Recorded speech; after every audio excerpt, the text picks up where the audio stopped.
Hi and welcome to another video. This one's a quick look at the, really just looking at the low walking lunge, which is the name that it's often called. And to just give you an idea of how destructive this is as an exercise, if you're good enough to do them, I'm going to compare it to the standard walking lunge. So the low one is on the right, and I've got Dylan doing both of these.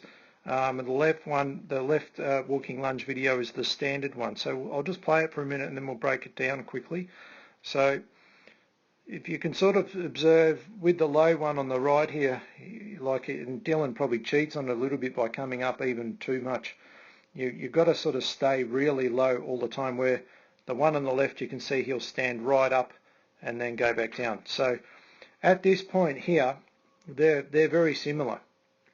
Alright, so he's in quite a low stance.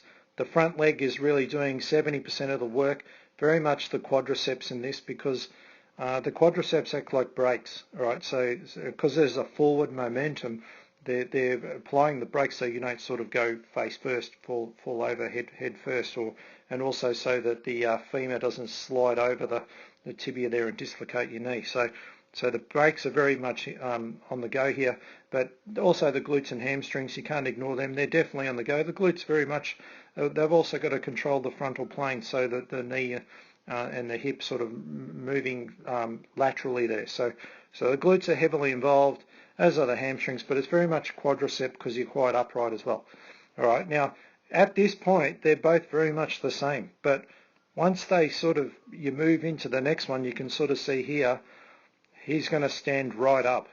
On this one, the object is to stay down. Now, because you're staying down, you're never actually giving these muscles any rest at all. They're just pretty much staying in complete tension the entire time. You can sort of see Dylan did cheat a little bit on there.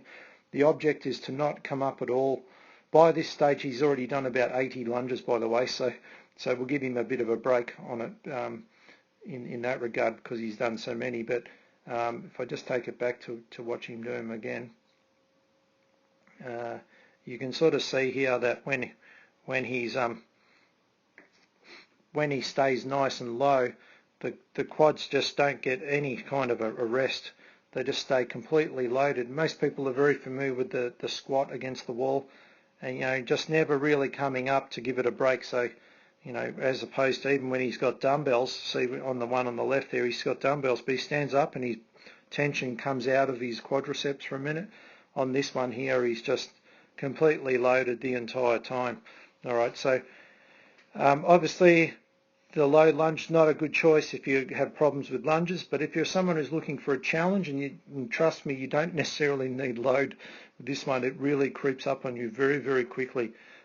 So it works well as an exercise between a few other things. So you could be doing push-ups, and maybe even if you're really loading some legs up with the heavy squats and step-ups or something like that as well, and you throw this at the end, trust me, your legs will blow up into a huge lactic build. And if you do multiple sets, then you'll have massive DOMs later on. So it's a great sort of add-on exercise for an extra challenge to a workout, especially if you're finding lunges are easy.